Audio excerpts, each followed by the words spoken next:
Welcome back to the Elijah Rising podcast. Today, we are wrapping up our series on drug trends, addiction, and recovery in the anti-trafficking space. And I have with me the famous, wonderful Jessica Gobble, our Elijah Rising recovery specialist. Jessica, thank you so much for joining us for this series. I can't wait to get into the topic today. Thanks, Micah. I'm glad to be here. So if you haven't listened, we have 2 episodes that we've already covered with Jessica. Again, this is our third and final. If you've enjoyed these podcasts, again, like, subscribe, share with your friends. We really want to really promote and advocate for the integration of, anti-trafficking and recovery, addiction recovery within this space, because it's such a critical topic. Yeah. And I feel like we don't talk about it enough. It's not a topic that you naturally gravitate to when you think, oh, we need to open a safe home or safe homes for, trafficked women. Addiction sometimes is not part of that conversation, sadly. Can I tell you about that? Can I tell you about something that happened this week? I was looking at a periodical, it's like a discussion forum for this periodical for professionals who are in addiction medicine. Mm-hmm. And I noticed that someone had asked about addiction medicine as it pertains to re-entry from the prison system. Mm-hmm. And I thought, I'm glad that topic is coming up. Let me look at other topics that have come up. I wanted to see in the history of this periodical, searching through all the archives, how many questions there had been about trafficking survivors, and there were none. Wow. None. So it addressed re-entry from the prison system, it addressed homelessness, but it addressed sexual abuse. Yeah. But there was nothing at all about human trafficking, nothing about sexual exploitation. Wow. Nothing. Wow. So nobody asking, how do we best treat with addiction medicine survivors of trafficking among this huge national organization of professionals? That's incredible. And I was shocked. But then I thought about it, and it's really not that surprising, because very often it's not talked about, even though addiction feeds trafficking, and trafficking feeds addiction. Absolutely. It's not talked about. And we see that almost 100% of the time with the population that we're serving. That was so good, actually. Can you just explain, what do you mean by that? What do you mean by addiction feeds trafficking, trafficking feeds addiction? Sure. So traffickers use addiction use drugs in general as a means of control. They try and pull people into trafficking through force, fraud, and coercion with drugs. Yeah. Not just force, fraud, and coercion on its own, but they try to get them on drugs using force, fraud, and coercion. They keep people in trafficking by using drugs. They use the addictions of parents to prey on their children. Capitalize on that, yeah. Yeah, and so familial trafficking very often happens because of addiction. There was a study that the finding was that 67% of the people who are introducing someone into familial trafficking is the mother. Wow. 67% is the mother. And when I saw it on another podcast, and when I saw that, I was shocked, because you think of a mom as being a protector. Of course. And it would be, if you were to ask me before I saw that, who would I think is going to be, introducing someone into trafficking, I would think like someone's creepy uncle or a boyfriend or a stepfather. But the number one, the highest amount is mothers. And of those mothers, I can't remember the exact number, but it was around 90%, I think more than 90% of the time, the mothers are in addiction. And very often, the highest amount of time, they were trading their children for drugs, not even for money to get drugs, directly trading their children for drugs. So when you think about these two, it's not just that drugs create a risk for people to be trafficked who are on drugs, but for the family members of people who are addicted to be trafficked. When you say that now, one of the first women that I had the privilege of working with, I was super green. This was like 11 years ago. She was actually staying with us because we didn't have a safe home even open at that time. And there were 4 beds in Houston, right? So it was a very temporary situation. Wow. But I remember she, without prompting, I never would have asked this. I didn't ask this, but she had been just journaling during her time with us. And she was like, I want you to read this. And so she gave me her journal. And in the excerpt, it was verbatim what you're talking about, the same story. Her mother had sold her for drugs. And I remember at the end of it, and, you know, she's going into more detail, but she just said, like, her last question to the ether, you know, was, and where are the police? Why is no one doing anything about this? Yeah. And now that just came right back to my memory when you're sharing this, these statistics, and it's like, those are the stories, those are the people. Yeah. So we do need, this is a really important conversation. We need to be having it more. I think at a national level, at a safe home level, this is such a critical aspect of the journey of healing. Okay. We have so much to cover. So, oh my goodness. Talk to us a little bit. So, you know, we've touched a little bit on why drugs and trafficking and how they overlap, and what happens to a woman when she comes into the home, when she's journeying with us in the home, in the Safe Home program. Let's talk about her recovery journey post-graduation. Sure. You know, I have heard, I'll let you speak to the actual statistics, but I've heard, you know, there is a risk of relapse when she exits, because for various reasons, I'll let you cover. What does that look like? And do we have a plan? Do we help her with a plan for relapse, for sobriety after graduation? Yeah. So that is a high risk time. So, when they've been in our restoration program, they've had so much restored, and they've done so much hard work. These women we serve, they amaze me all the time. How hard they're fighting for their restoration and their healing and their work. But they're also, to some degree, in a bubble. We have different phases so that they can experience different levels of independence, so that it's not just all at once. They're out of the bubble. That's something that I actually think we get to do really well here. But there's still a risk that they'll be on their own and suddenly, you know, relapse. And they're going to be faced with things that they haven't been faced with on a regular basis. Sure. So we provide aftercare, and it's really intentional and personalized in the planning. It's different for each resident that we serve. So they get aftercare provided by case management, by our program psychologist, so that they are still meeting with a psychologist, and that's taking care of the legal issues, and also for recovery. So we want them to leave with a recovery community supporting them. And so we work on that while they're in the program in the final phase, but they're also meeting with a recovery specialist so that they can do face-to-face check-ins, and then we do over-the-phone check-ins. We want to make sure that they're getting established, and we've seen a lot of success. So we've seen I was afraid in the beginning when we started the aftercare process that they were going to be in a rush to be done with it all. Sure. Like once they got a taste of, you know, real independence. I'm actually living on my own. I am free. I do not need done you. With that. But that has not been our experience at all. So they celebrate their milestones with us.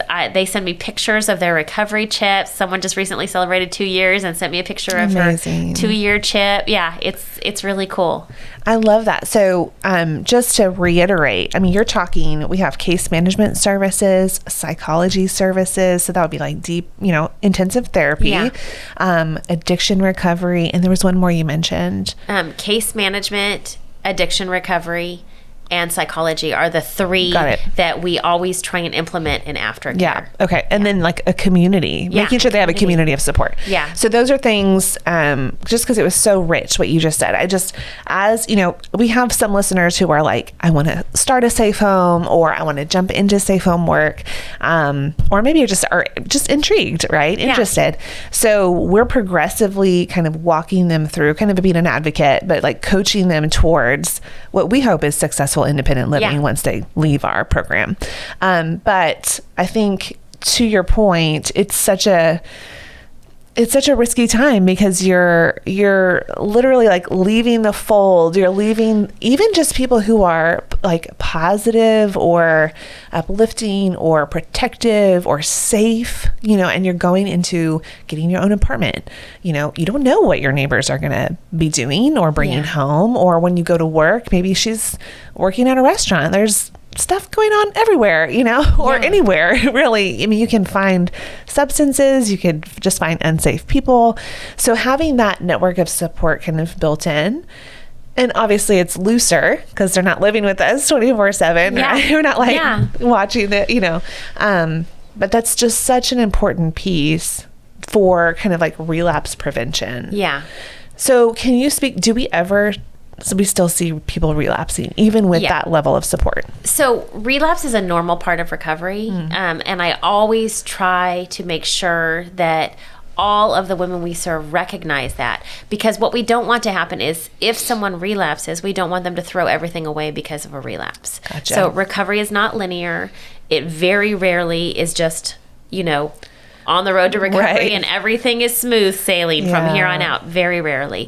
So, and sometimes there's a relapse before a relapse. So maybe someone has quit nicotine and substances. Sure. And so they may relapse on nicotine, and we call that a relapse before a relapse because it's not going to be as severe as far as consequences go, usually, if someone has a cigarette, as if they were to relapse on, a controlled substance or illicit street drug. So what we want to do is offer support in such a way that they feel safe to talk to us about it. That's they really don't feel important. shame affiliated with it when they're talking to us, so that we can help them have relapse prevention so it doesn't go further.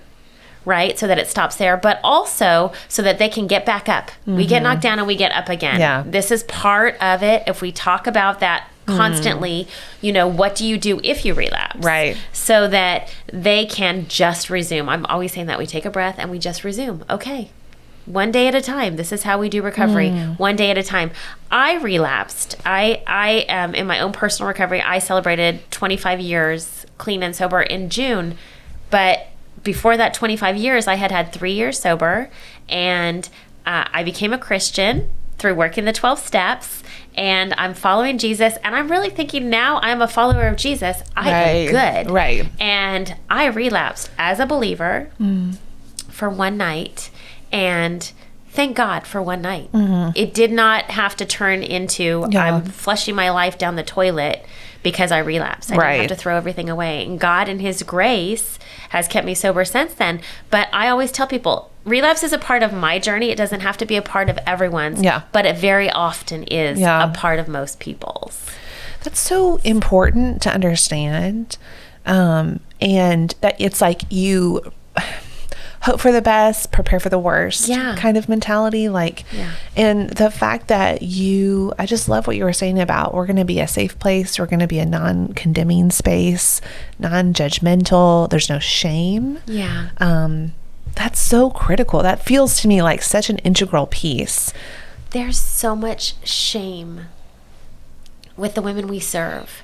Survivors of trafficking have so much shame that they take on responsibility for everyone around them doing to them, for the things that have been done to them, not the things that they've done, but the things that have been done to them. There's shame about some of the things they've done too, but so much is about the things that have been done to them. And so as they are walking in truth, in restoration, that's part of what we're doing, is what is the truth?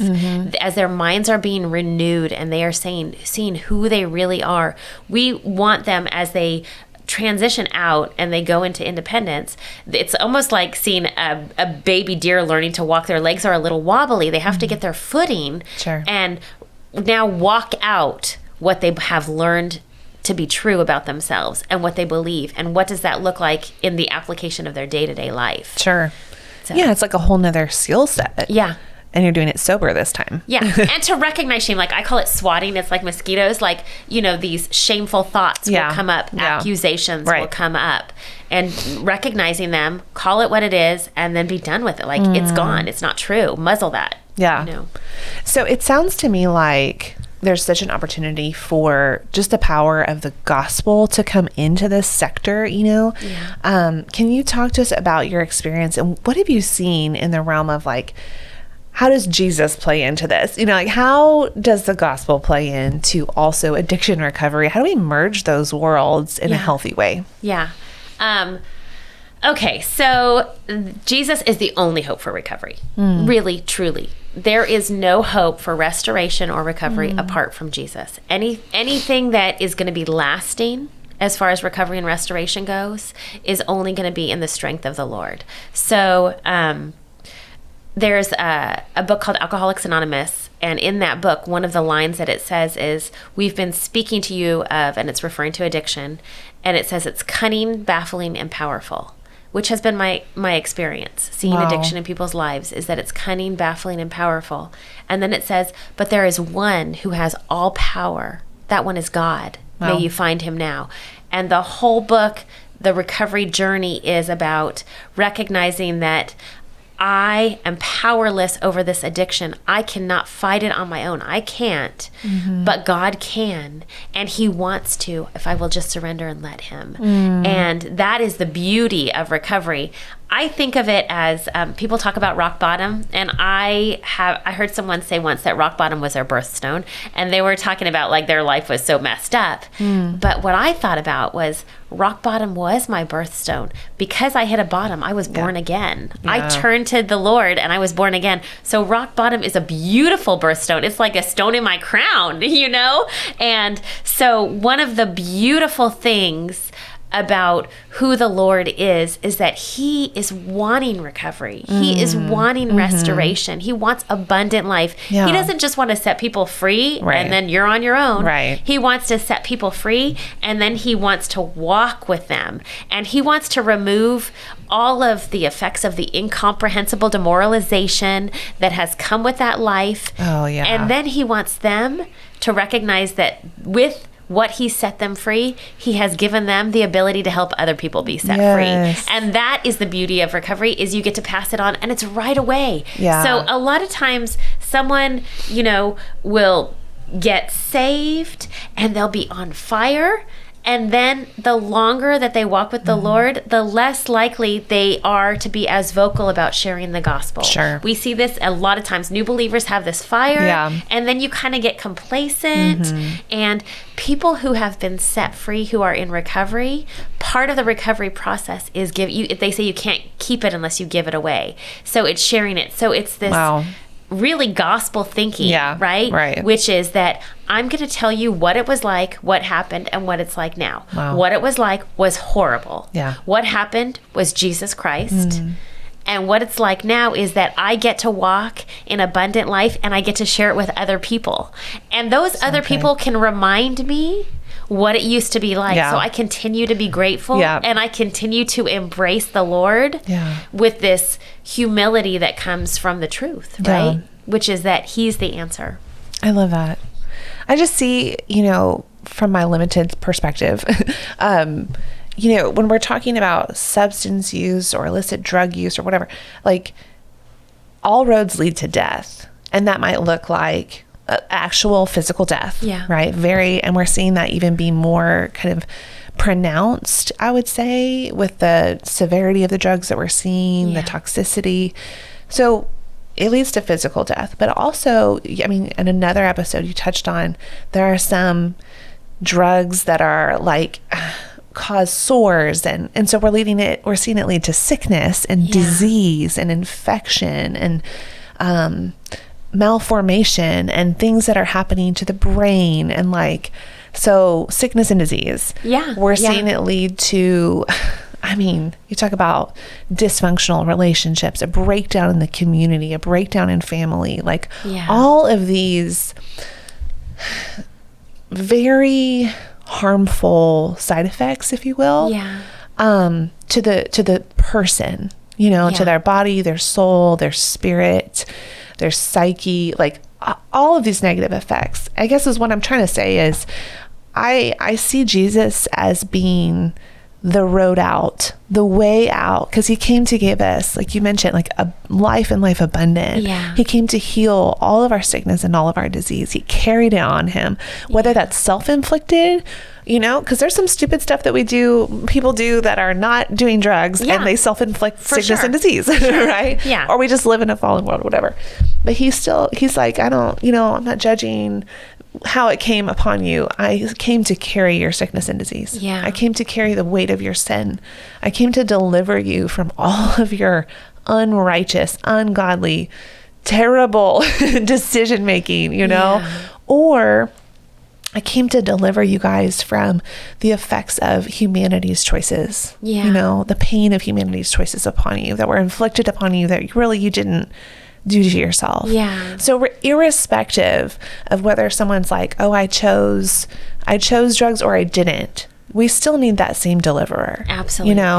And there's no shame, there's no judgment, but Christ he's powerful enough to reach into that pit, that hell pit, literally, right? And pull somebody out, set them. It says, like, even in Psalms, he took, I'm going to butcher this, but he takes his children from the ash heap, from the trash heap, and he sets them among princes of his people. Yeah. And I just see that being such the opportunity for redemption, no matter what someone's story is, again, willingly or unwillingly. Yeah. I think about, when I think of recovery, I think lots of things about it, but I think about being re-entered under the covering of the Lord. And so the word recovery makes me think, I love Psalm 91, and I think about where he says, I will cover you with my pinions, and under my wings you will find refuge. And I think about people who are for whatever reason outside of the will of God, right? Whether someone has pulled them, like you said, humanity has done things. We need recovery from the things that have been done to us and the things we've done to ourselves. Yeah. And it's so beautiful that what he does is he puts us back into right standing with him and right position, and we're under the umbrella of his covering. It's just it's kind of amazing to remember how wonderful it is, and that he would use us in spite of ourselves, really, and change us in such a way that we then get to help other people. And it helps to remember that, because otherwise we could despair. There's, like you said, so much bad stuff going on. The world there's so much yuckiness. There's so much devastation, and the problem is so big, but God is bigger. Yeah. So in that vein, I'm kind of putting you on the spot here, but would you share with us just what is some God story that you've seen, whether it's micro or macro, specifically around the issue of addiction and with the population that we're serving with these women? Have you seen the Lord break in? What's a testimony? Yes. So many ways. Okay. So I want to think of ways to do it without, anyone who might listen to this knowing I'm talking about them. Sure. Yeah, we want to protect anonymity. Absolutely. I mean, absolutely.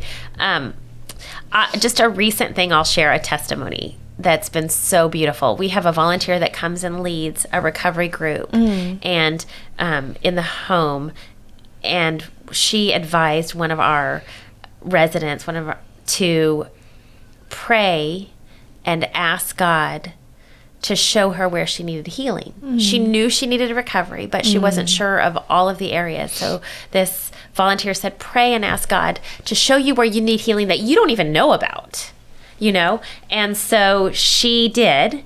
And shortly after that, she discovered that she actually had a life-threatening physical ailment that she had no idea about. And she knew immediately that it was an answer to that prayer. Wow. And she prayed, she found out about this thing that the doctors were amazed that she was still alive. Whoa. And I mean, they said, you should be dead.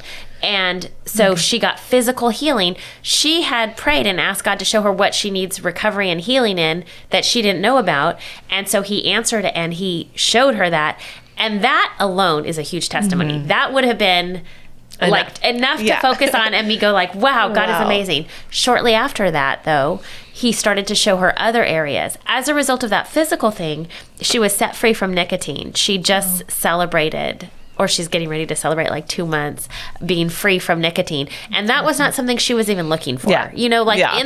in the whole scope of all of the things she's facing, it was not a big deal. Not a priority. No. Yeah. But so she was unexpectedly set free, but she also entered another 12-step program as a result of seeing something through that prayer that God led her to. And she has now had her mind totally renewed. And she used to think that the idea that someone could ever be waiting to get married to have sex or ever be with one person for their life was not even real. Like if someone said they were doing that, you know, it's not even a real thing that people do.